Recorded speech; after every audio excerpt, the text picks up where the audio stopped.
Good morning, Fran. It's great to see you. Fran is one of those very unique people in the world of business where she oversees, I'll read her official title actually, EVP and Chief People, Policy, and Purpose Officer.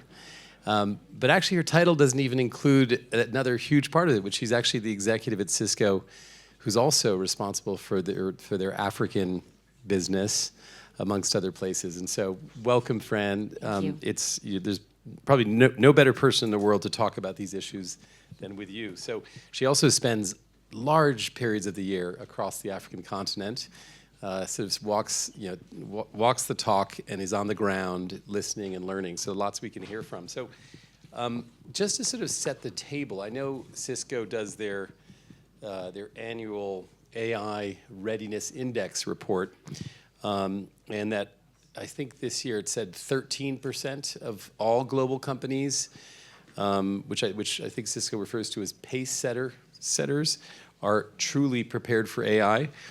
And I wanted to ask you if you could give us some insights into how that report viewed the African adoption of AI across the continent and how it compares to others globally. Happy to, and thank you so much for having me. So it's really surprising. We started the Readiness Index about 3 years ago, and year one, the number of companies that were converting AI into value was at 14%. And we were so positive that the next year, just given the extent to which we talk about AI, that we would see it jump by 10 points. And it came down to 13%, so it came down one. And then the third year, it stayed at 13%, which is so fascinating. And it just tells us there's an opportunity to make this real and to really get to value.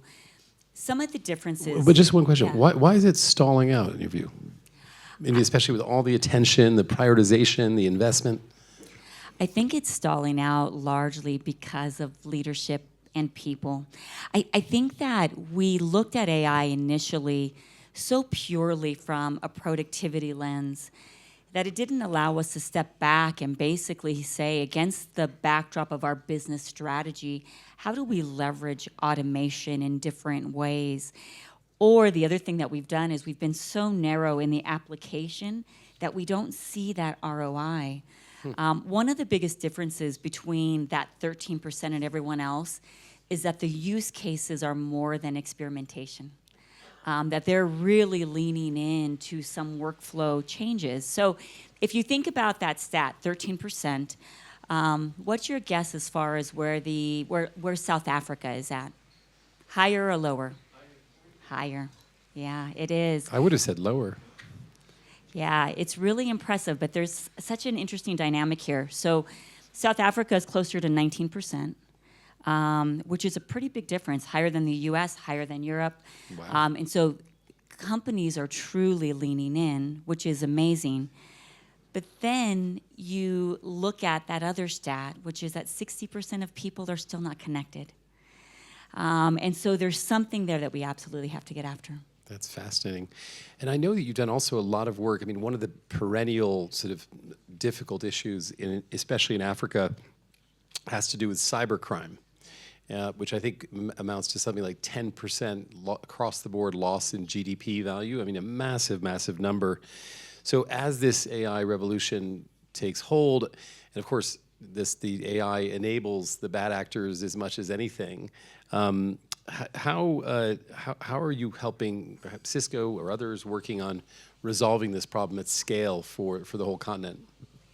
Yeah, there's a few different ways that we're looking at this, but your number is spot on. So 10% of GDP is pretty shocking. I think sometimes we think about infrastructure as some of the AI infrastructure that's required. We definitely have to include security and responsible AI practices into that infrastructure as well. And the more that this can be established as we have, I think, this amazing innovation on the continent, there's a huge opportunity. For us, one of the biggest ways that we're going after this is digital skills. So today, from a Cisco perspective, we have trained 1.6 million learners on the African continent. Our goal is to get to 3 million by 2032. And security is a big part of what we're training on. And something that's so amazing, and I can't believe this stat is still true, but today there are about 4 million security roles that are not filled around the world. And it's because we don't have the talent. So imagine if 3 to 6 months of training can allow someone to get their entry level role in security, you're not only creating jobs, but you're helping to secure AI for the future as well. Amazing. And I know you do a lot of work in the sort of the digital public infrastructure space, and in many parts in Africa, like the business case alone doesn't necessarily pay back. And I know you've done a lot of work on how you can actually implement these different projects based on a different type of ROI or based on a shared sense of investing together. What do you make of the shared case, and how's that working out in certain countries? I do think that more broadly across Africa, so many of the countries are really good at the public-private partnership. And just know that when we do this right, it can equal speed and it can make things a lot less complex. What's so interesting is that from a digital agenda perspective, and I'll just stay on South Africa for a moment, when we work with the government on digital projects, so an example of that is digital justice. One of the realizations that we had is if you can intersect technology with the judicial process, people can get to courts faster, they can be seen, they're not waiting for trials.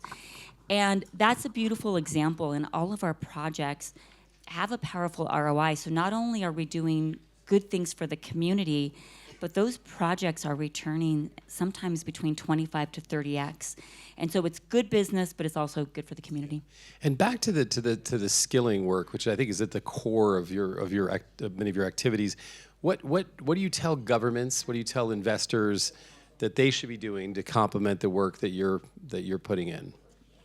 It is a handhold. What you want, and we have to be so careful because sometimes I think we like to share the number of people that we touch from an education perspective. And while that's good, if that doesn't get them into jobs, then it's not meaningful. And so when we work with governments or other private sector partnerships, we're trying to ensure that the people that go through training can get placed. And so whether that's focus on apprenticeships, internships, that's when it becomes real. Something that we've done across the continent is we have set up these edge centers, which are like innovation hubs. So we can take people that have been trained and then connect them to the edge center where they can decide to be a Cisco partner, they can innovate with others, they can get connected more broadly to a community of innovation. And so that's how we try to convert education to jobs. And we've obviously all of us seen this week that the elephant in the room has been geopolitics and what's happening globally. It sort of feels like it's agenda item number 1, 2, 3, 4 in every boardroom these days. How does that play out? And feel free to speak at whatever level of detail you want in Africa in particular, where obviously the Chinese are very well established and moving fast. I would say that it's added complexity. And I think in business, there's such a huge element of trust. And we have to ensure that as we are partnering, that we have similar goals around what the short and the long term look like. My perspective is that as we look at the long term, I think there's a ton of alignment. And we just have to continue to navigate. I think about this sometimes. Cisco is, I think, about to be 42 years old this coming year. And so in 42 years, you work with so many different administrations, you work with so many different leaders around the world. And even in those challenging times, I think there are lanes where we just have shared alignment around things like education or digital skills or wanting to see growth and trying to find that win-win. Yeah. And the last question, I mean, I'm someone who's spent a lot of time in Africa and obviously Semafor Africa, one of the central questions is, the notion of when will Africa really, really emerge more competitively on the global stage? Obviously, we're seeing GDP growth rates that are leading the world in certain countries. Do you think that, how do you think AI across the long term, the longer horizon, is going to play out in African competitiveness, advancement of their economies? Is it a positive, optimistic story, or do you think there are other shades to it? I'm an optimist, so just know this. But in our last AI research that we did, we found that across the continent, and this was so powerful, 75% of young people are thinking about the companies that they want to start over the next 5 years. Think about those numbers. And when you think about the demographics, I mean, in 2050, we understand that a fourth of the workforce will be on the continent. So if you have 75% of young people thinking about that, and if we can give them the tools, and I think AI is one of the tools to be effective and scale, I think there's tremendous reason to be optimistic. And what we have to ensure is that in addition to the technology, they do have the security so that they're not worried about these cyber attacks. They do know how to navigate some of the gray space as it relates to data privacy. I think the continent will be unstoppable. Well, listen, Fran, thank you so much. And your last comments, I think, will play very nicely transition-wise to the next conversation, because we'll be hearing exactly about that. But Fran, thank you for joining us, and thank you for your partnership. Thank you. Yeah.